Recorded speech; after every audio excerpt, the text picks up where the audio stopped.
Halo Sobat Pembelajar, jumpa lagi bersama saya Amanda dalam seri pembelajaran metode penelitian. Saat ini kita memasuki episode 12 yang akan membahas tentang tipe data dan teknik pengumpulan data. Oke, silakan disimak ya. Kita mulai dengan pengertian data. Ya, jadi data itu merupakan catatan atas kumpulan fakta di mana data ini dia itu merupakan bentuk jamak dari datum. Jadi kalau misalnya datanya cuma tunggal, dia itu disebut sebagai datum. Ketika lebih dari satu, dia dikenal dengan data. Datum ini berasal dari bahasa Latin yang berarti sesuatu yang diberikan. Nah, dalam penggunaan sehari-hari, data berarti suatu pernyataan yang diterima secara apa adanya. Ya, karena tadi kembali lagi ke pemahamannya bahwa dia itu merupakan fakta, ya, bukan sesuatu yang diada-adakan. Nah, untuk memperoleh data, kita bisa mendapatkannya dari sumber-sumber tertentu. Berdasarkan penggunaan sumber-sumber itu, kita bisa membedakan ada yang namanya data dari sumber primer dan ada data dari ada data sekunder ya. Kalau data yang primer itu data yang dikumpulkan secara langsung oleh pengumpul data. Sementara kalau untuk yang sekunder, datanya itu tidak dikumpulkan secara langsung oleh pengumpul data. Nanti sebentar kita akan lihat yang seperti apa itu. Contohnya untuk yang sumber data yang secara primer dan yang sekunder. Sebelum itu, kita akan masuk dulu ke jenis-jenis data yang kita hasilkan. Nah, jika kita sudah mengumpulkan data, secara umum itu akan terbagi menjadi dua jenis data yang kita peroleh ya. Yang pertama itu ada data kualitatif yang berbentuk kategori dan ada data kuantitatif yang berbentuk numerik. Nah, untuk data kualitatif sendiri dia itu terbagi menjadi dua ya. Yang kategori ini ada yang kategori tanpa peringkat, itu dia dikenal dengan istilah data nominal. Sementara ada data kategori yang dengan peringkat, itu dia dikenal dengan istilah data ordinal. Untuk yang numerik juga terbagi dua, ada data diskrit, yang mana data diskrit ini data yang hasilnya itu merupakan bilangan-bilangan bulat. Ya, jadi bukan bilangan yang berbentuk pecahan atau yang berbentuk koma-koma gitu ya. Terus ada data kontinu atau yang dia ini merupakan perluasan dari data diskrit tadi. Kalau data diskrit dia hanya memuat bilangan bulat, data kontinu ini dia memuat juga dengan bilangan-bilangan yang berbentuk pecahan desimal. Berbentuk pecahan dan berbentuk desimal ya, yang mana berarti yang koma-koma juga termasuk dalam data ini. Nah, dari data yang numerik ini kita akan menghasilkan dua jenis data lagi yang disebut dengan data interval dan data rasio. Nah, yang seperti apa itu penjabaran dari keempat jenis data ini, kita akan lanjut ke slide selanjutnya. Kita mulai dengan memahami apa itu data nominal. Ya. Jadi yang membedakan keempat data ini terutama itu dalam dua hal ya. Yang pertama penggunaan operasi matematika, terus yang kedua adanya nol mutlak. Ya. Kenapa di sini kan tadi yang data nominal dan data ordinal kan dia kualitatif ya, bukan numerik. Kenapa kita harus memperhatikan yang namanya operasi matematika? Nah, untuk tujuan pengolahan data nantinya khususnya di penelitian kuantitatif, data-data yang bersifat kualitatif tadi, baik data nominal maupun data ordinal itu akan dirubah ke dalam bentuk angka ya. Nah, kalau misalnya sudah berubah dalam bentuk angka, kita pasti akan berpikir, biasanya kan angka itu bisa kita lakukan operasi matematika ya, tambah, kurang, kali, dan bagi ya. Nah, bagaimana kalau misalnya datanya dia berasal dari data nominal ordinal, apakah bisa atau tidak? Nah, selain itu ada juga istilah yang namanya nol mutlak. Jadi yang nol mutlak ini maksudnya nol yang sebenarnya nol. Kan kalau dalam matematika yang sebenarnya nol itu maksudnya kalau tidak ada. Ya, misalnya kita punya dua pulpen, berarti kita disimbolkan dengan bilangan 2. Kalau kita tidak punya pulpen, berarti disimbolkan dengan bilangan 0. Tidak memiliki pulpen atau tidak ada pulpen. Itu dikatakan dengan nol mutlak. Sebaliknya, ketika angka 0 itu tidak bisa digunakan untuk menunjukkan ketidakadaan, berarti dia itu bukan disebut sebagai nol mutlak. Kita akan melihat satu persatu penjabarannya. Nah, untuk data nominal ini, yang contoh umumnya itu yang paling sering kita lihat adalah jenis kelamin. Jenis kelamin perempuan dan laki-laki. Kita bisa memberi kode untuk data ini dengan menggunakan angka. Misalnya di sini perempuan kita beri angka 1, terus laki-laki kita beri angka 0. Selain jenis kelamin, ada juga misalnya jenis pekerjaan. Ya, jadi jenis pekerjaan dokter, insinyur, guru, pedagang, dan lain-lain, itu juga bisa kita beri angka sesuai kebutuhan kita. Nah, apa yang penciri dari data nominal ini? Pencirinya adalah dia tadi kategori, tapi dia tidak bertingkat. Bertingkat artinya posisinya dia sini setara. Ya, jadi perempuan dan laki-laki itu tidak bisa kita katakan kalau laki-laki lebih dari perempuan, atau perempuan lebih dari laki-laki, karena di sini perempuan kodenya 1, laki-laki kodenya 0. Kita tidak bisa katakan seperti itu. Jadi tidak ada tingkatan dalam data nominal ini. Nah, contoh lainnya juga tempat tinggal ya. Ini desa dan kota. Nah, meskipun di sini kota kita beri kode angka 2 dan desa 1, kita tidak bisa mengatakan kalau kota itu dia lebih bagus atau lebih tinggi dibandingkan desa. Nah, pada data nominal ini, baik operasi matematika maupun nol mutlak itu tidak ada. Ya, misalnya tadi jenis kelamin ini. 0 yang menunjukkan laki-laki di sini bukan berarti tidak memiliki jenis kelamin. Nah, selain itu kita juga tidak bisa menggunakan operasi matematika ya. Kenapa kita tidak bisa mengatakan perempuan tambah laki-laki itu sama dengan 1 tambah 0. Atau desa tambah kota sama dengan 1 tambah 2. Kita tidak bisa menggunakan hal tersebut. Kita lanjut ke data ordinal. Nah, contoh dari data ordinal di sini adalah tingkat pendidikan. Kita lihat tingkat pendidikan misalnya di sini TS itu tidak sekolah, terus SD seterusnya sampai S2. Kita memberi kode pada data ini dengan bentuk numeriknya 0, 1, 2, 3, 4, sampai 5. Nah, di sini kenapa dia masuk dalam data ordinal? Karena dia kategori tapi bertingkat. Kenapa dikatakan bertingkat? Kita bisa mengatakan kalau yang lulusan SMP yang diberi angka 2 ini, dia tuh lebih tinggi tingkatan pendidikannya dibandingkan yang tidak sekolah, sama dengan 0. Atau yang lulusan S2 yang diberi kode 5 itu lebih tinggi tingkatan pendidikannya dibandingkan yang SMA. Ya, karena 5 lebih tinggi daripada 3. Ya, makanya dia dijadikan sebagai contoh untuk data ordinal. Nah, selain itu juga yang sering juga kita temukan dalam kuesioner itu adalah pilihan pernyataan seperti ini ya. Yang kita beri skor, misalnya sangat setuju kita beri skor 5, setuju beri skor 4, seterusnya, sampai tidak setuju kita beri skor 1. Dia masuk dalam data ordinal karena kita bisa katakan kalau yang skor sangat setuju itu, yang beri skor 5 itu lebih bagus atau lebih baik daripada yang tidak setuju, yang kita beri skor 1. Nah, di sini sama seperti pada data nominal tadi, kita tidak bisa melakukan operasi matematika, misalnya kita mau tambahkan di sini setuju tambah kurang setuju sama dengan 4 tambah 2, atau ragu-ragu kali tidak setuju sama dengan 3 kali 1. Ya, tidak bisa seperti itu, dan dia juga tidak punya nol mutlak. Maksudnya di sini angka 0 pada yang menunjukkan kode tidak sekolah ini bukan berarti dia tidak memiliki pendidikan. Kita lanjut ke data interval. Nah, data interval ini dan data rasio kan sudah masuk dalam kategori data numerik. Ya. Mulai dari data interval itu dia penandanya itu adanya unit pengukuran. Yang kedua, adanya jarak atau interval pengukuran yang konstan. Ya. Yang dimaksud konstan di sini itu yang konstan adalah unit pengukurannya. Ya, jaraknya itu akan tetap sama. Misalnya kalau kita unit pengukurannya adalah hari, berarti terus kita mengukur tiap 2 hari. Berarti yang konstan itu adalah selang pengukuran harinya. Nah, di sini contohnya misalnya kita mengukur suhu selama 4 hari. Ya, kita lihat, berarti kita mengukur suhu pada hari pertama, hari kedua, hari ketiga, dan hari keempat. Ya, datanya seperti ini. Nah, selain pengukuran suhu, kita juga bisa, contoh dari data interval ini adalah tingkat kecerdasan atau IQ. Nah, kembali ke dua penciri tadi, operasi matematika dan nol mutlak. Apa yang bisa kita dapatkan di data interval? Ternyata di data interval kita bisa lakukan operasi matematika. Ya, kita bisa mengatakan misalnya di sini jumlah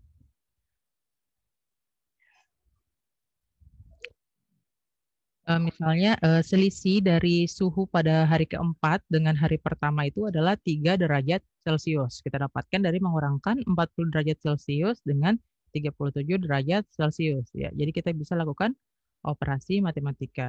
Sementara untuk nol mutlak, data interval ini dia masih tidak memiliki nol mutlak. Kenapa? Misalnya untuk kembali ke suhu tadi, suhu 0 derajat Celcius itu jika suatu tempat punya suhu 0 derajat Celcius itu bukan berarti di tempat tersebut tidak memiliki suhu, ya. Karena juga selain itu 0 derajat Celcius juga itu kalau kita rubah ke skala Fahrenheit itu akan sama dengan 32 derajat Fahrenheit, yang mana itu menunjukkan dengan jelas kalau 0 yang ada pada suhu derajat Celcius ini dia bukan 0 yang mutlak, yang menunjukkan ketiadaan, ya. Nah, selain itu kelebihan dari data interval ini atau data numerik ini kita juga bisa membuat atau merubah bentuknya ke dalam bentuk data ordinal atau data nominal. Yang seperti apa? Contohnya tadi di sini di tingkat kecerdasan, ya. Di tingkat kecerdasan itu kalau kita setelah mengukur tingkat kecerdasan beberapa responden, kita bisa mengkategorikan dia menjadi misalnya responden dengan kecerdasan tinggi, kecerdasan sedang, dan kecerdasan yang kurang dengan menggunakan interval ini. Setelah itu kita bisa membuat kategori seperti pada data ordinal tadi, yang mana di sini dia menunjukkan kalau yang kecerdasan tinggi itu dia tingkatannya lebih tinggi daripada yang kecerdasan kurang, ya. Nah, yang terakhir adalah bentuk data rasio. Nah, inilah nanti pembeda utama dari data rasio dengan ketiga jenis data yang lain adalah dia memiliki nol mutlak. Artinya dalam data-data yang berbentuk rasio ini, nol itu berarti tidak ada, ya. Terus yang ciri yang kedua juga dapat dibandingkan secara multiplikatif. Nanti kita akan lihat contohnya, ya. Nah, contoh-contoh dari data rasio yang bisa kita peroleh adalah data berat badan, tinggi badan, nilai ujian, jumlah kecelakaan, pendapatan, jumlah kelahiran, dan lain-lain. Nah, di sini operasi matematika sudah jelas sekali bisa dilakukan pada data rasio ini, ya, karena dia mencakup semua ciri dari data interval ordinal dan nominal ini. Nah, misalnya oh ya, di sini saya ingin memberikan contoh untuk ini, untuk menunjukkan kalau dia itu dapat dibandingkan secara multiplikatif. Ya, dan bagaimana kalau dia tidak punya nol mutlak. Misalnya yang kita punya adalah data jumlah kecelakaan selama 2 tahun, ya, 2019 dan 2020. Diperoleh data kalau pada tahun 2019 jumlah kecelakaan yang terjadi di suatu tempat itu adalah 250. Sementara pada tahun 2020 di tempat itu kecelakaannya itu ada 500. Nah, di sini kita bisa katakan, kita lihat kalau 500 ini dia 2 kali lipat atau 2 dikali 250. Nah, dapat dibandingkan secara multiplikatif, artinya kita bisa mengatakan kalau pada tahun 2020 jumlah kecelakaan di daerah itu meningkat sebanyak 2 kali lipat. Atau kita juga bisa mengatakan kalau pada tahun 2019 jumlah kecelakaannya itu setengah dari jumlah kecelakaan pada tahun 2020. Nah, sementara kalau misalnya jumlah kecelakaan 0, kita bisa mengatakan kalau di tempat tersebut tidak memiliki kecelakaan. Nah, itulah yang dimaksud dengan nol mutlak itu. Nah, untuk ciri yang kedua ini dibandingkan secara multiplikatif itu tidak dimiliki oleh data interval. Ya, kenapa? Misalnya kalau kita punya 2 orang, orang yang pertama memiliki kecerdasan 100, sementara orang kedua memiliki IQ 200 misalnya. Kita tidak bisa mengklaim kalau misalnya kecerdasan orang kedua itu 2 kali lipat dibandingkan kecerdasan orang yang pertama, ya, karena itu dia bersifat relatif. Nah, selain itu pada data rasio ini semua operasi matematika bisa kita gunakan, bisa tambah, kurang, kali, bagi, dan lain-lainnya, ya, seperti akar dan lain-lain. Semua operasi matematika bisa kita terapkan pada data-data yang sudah berbentuk rasio ini. Selain itu, seperti pada data interval tadi, data rasio juga bisa kita rubah ke bentuk data ordinal maupun nominal sesuai dengan kebutuhan pengolahan data kita. Nah, selanjutnya di sini kita akan melihat bagaimana contohnya kalau kita memiliki sebuah penelitian yang subjeknya itu adalah manusia atau orangnya. Nah, dari kalau kita meneliti manusia, kita bisa mengambil beberapa karakteristik atau variabel yang menjadi apa istilahnya, yang menjadi kunci dari penelitian kita. Ya. Misalnya di sini, nah setiap variabel yang kita jadikan kunci penelitian itu nanti akan menghasilkan data yang berbeda-beda ya, tergantung dari jenis datanya. Nah, misalnya kalau gender ya, yang variabelnya kita adalah gender. Di sini berarti data yang dihasilkan itu nanti hasil penelitiannya adalah laki-laki dan perempuan. Artinya bentuk data itu kategori yang mengakibatkan jenis datanya itu adalah data nominal. Kalau pekerjaan berarti kita akan dapatkan pedagang, petani, PNS dan seterusnya. Yang mana ini juga merupakan kategori dan tidak bisa diperingkat, berarti dia juga masuk nominal. Kalau tinggi badan, dia ini kan ada yang bentuk desimal, berarti dia masuk dalam numerik yang kontinu. Karena tadi kita bisa lakukan operasi dan punya nol mutlak, yang mana kalau tinggi badan nol itu berarti orang tidak memiliki tinggi atau sama sekali tidak ada orangnya, berarti dia masuk dalam jenis data rasio. Nah, terus ada IQ, tadi sudah saya sebutkan, dia itu masuk dalam jenis data interval. Terus ada juga misalnya kalau yang kita teliti itu adalah dosen, terus kita mengambil data tentang jabatan fungsionalnya, kita akan lihat dia punya hasil datanya itu adalah data kategori dengan peringkat. Makanya dia masuk dalam data ordinal. Nah, apa pentingnya kita memahami jenis data ini, nominal, rasio, interval, ordinal ini, karena nanti ini akan berhubungan dengan metode statistik yang akan kita gunakan ya. Khususnya kalau kita menggunakan metode penelitian yang kuantitatif. Nah, berikutnya kita akan memahami bagaimana caranya untuk mengumpulkan data-data ini. Nah, teknik pengumpulan data yang paling umum atau yang sudah ada sejak zaman dahulu itu ada 3 yang utama ya. Yaitu yang pertama adalah bentuk kuesioner atau angket, terus yang kedua adalah interview atau wawancara, dan yang ketiga adalah observasi. Nah, seiring perkembangan zaman, semakin banyak metode pengumpulan data yang bisa kita lakukan. Ya, misalnya di sini ada focus group, terus ada oral historis atau cerita yang disampaikan mulut ke mulut, terus ada penelitian kombinasi, adalah tracking online. Nah, ini paling terbaru semenjak perkembangannya website mulai sangat berkembang, kita juga bisa memperoleh data lewat tracking online. Selain itu kita juga bisa menggunakan marketing analisis online. Terus yang baru ada juga pada abad ke-21 ini adalah dengan menggunakan monitor sosial media atau social media monitoring. Ya, jadi sekarang semakin banyak teknik pengumpulan data yang bisa kita gunakan dalam penelitian kita. Nah, dari teknik-teknik pengumpulan data ini, dia ada yang menghasilkan data primer dan ada juga yang menghasilkan data sekunder. Nah, biasanya dalam teknik-teknik penelitian kuantitatif itu yang menghasilkan data primer itu adalah ketiga ini ya.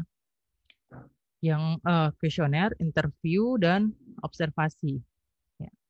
Nah, selain itu berikutnya nanti tergantung dari perilaku kita pada saat penelitian nanti. Kalau misalnya ini fokus grup itu misalnya dilakukan oleh peneliti atau pengumpul data, berarti dia bisa kita masukkan ke data primer. Begitu juga kalau misalnya monitoring sosial media. Kalau misalnya dilakukan langsung oleh pengumpul data, kita juga bisa jadikan dia sebagai data primer. Jika tidak, semuanya ini yang lain-lainnya selain data primer, dia itu masuk dalam kategori data sekunder. Nah, kita akan bahas satu persatu untuk pengumpulan data primer tadi. Yang pertama kita mulai dengan memahami memahami apa lagi namanya?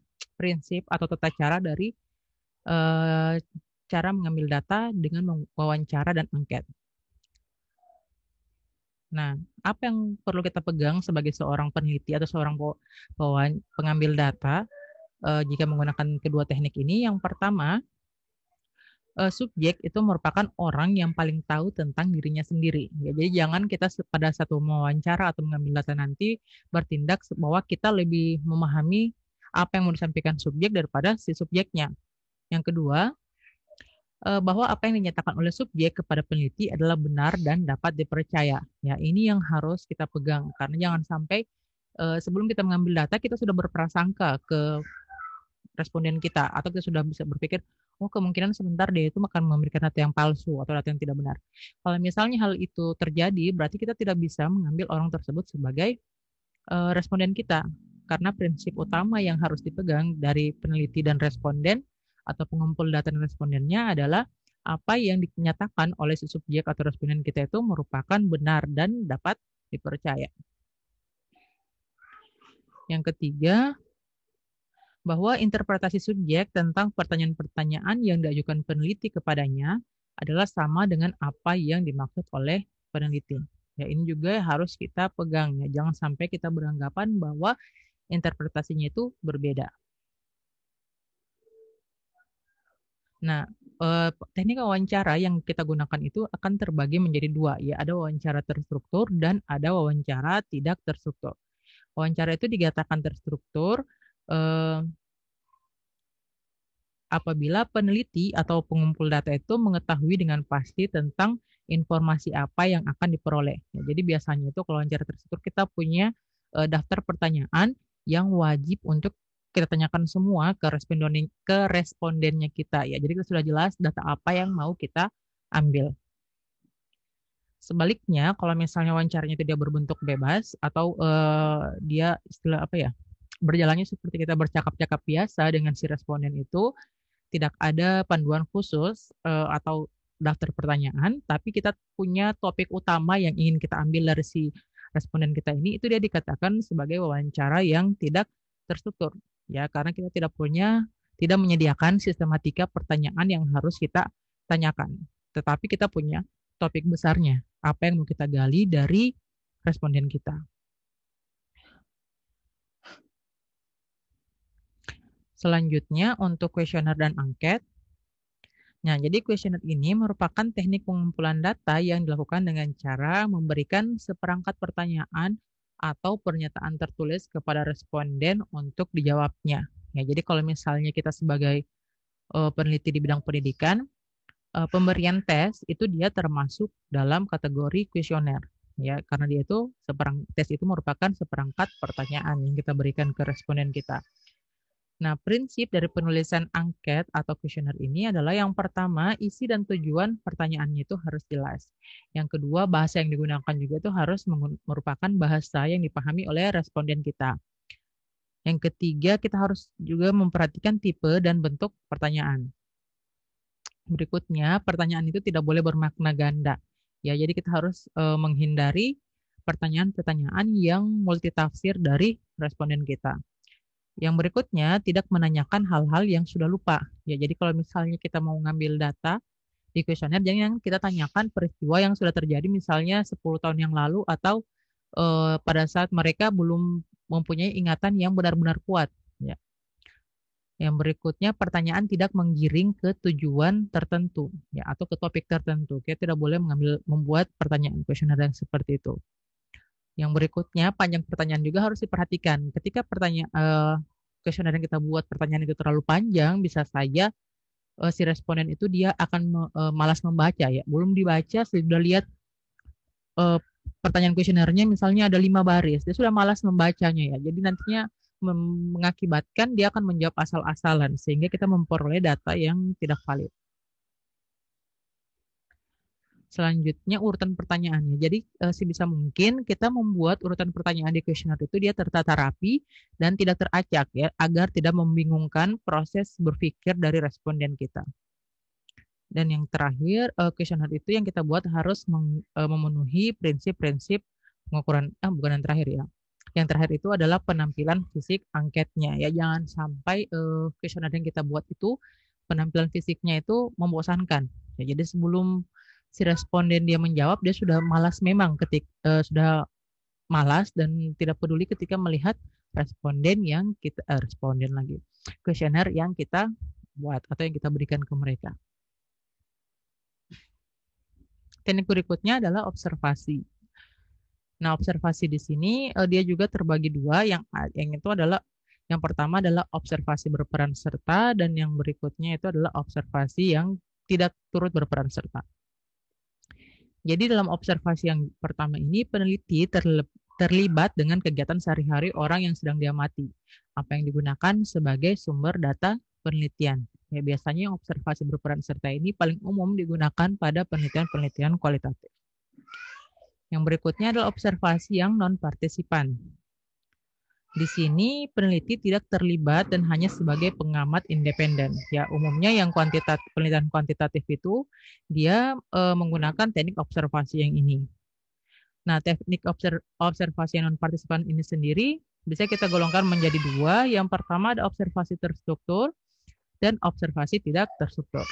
Yang terstruktur adalah observasi yang telah dirancang secara sistematis tentang apa yang akan diamati, kapan dan di mana tempatnya. Ya, sementara kalau yang tidak terstruktur, observasinya tidak dipersiapkan secara sistematis tentang apa yang akan diobservasi. Nah, ini secara umum perbedaan dari pengumpulan data yang secara kuantitatif dan kualitatif. Ya. Nah, untuk yang observasi tadi sudah saya sebutkan, kalau yang kualitatif itu dia menggunakan observasi yang partisipan, ya. Sementara yang kuantitatif dia itu peneliti tidak menjadi partisipan secara langsung, tetapi dia mengamati dari jauh dan umumnya itu menggunakan yang terstruktur. Terus ketika melakukan wawancara, kualitatif itu dia menggunakan wawancara mendalam atau in-depth interview dan menggunakan biasanya juga mengadakan focus group. Sementara kuantitatif, wawancaranya itu biasanya lebih sering dilakukan dalam bentuk survei. Untuk pengumpulan data kualitatif,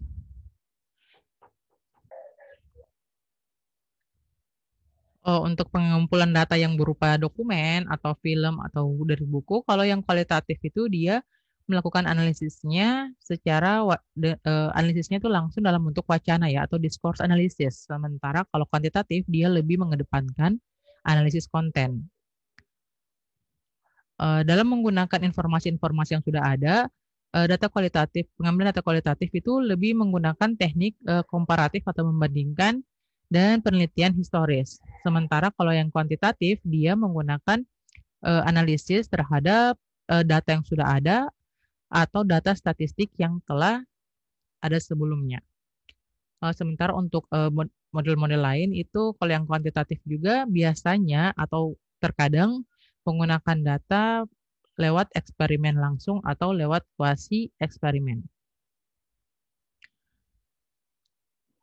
Nah, pembahasan tentang perbedaan teknik pengumpulan data secara kualitatif dan kuantitatif tadi mengakhiri pembahasan saya tentang data dan teknik pengumpulan data. Semoga mulai dipahami. Jika ada yang ditanyakan, silakan berikan pertanyaan di kolom komentar. Terima kasih atas perhatiannya. Assalamualaikum warahmatullahi wabarakatuh.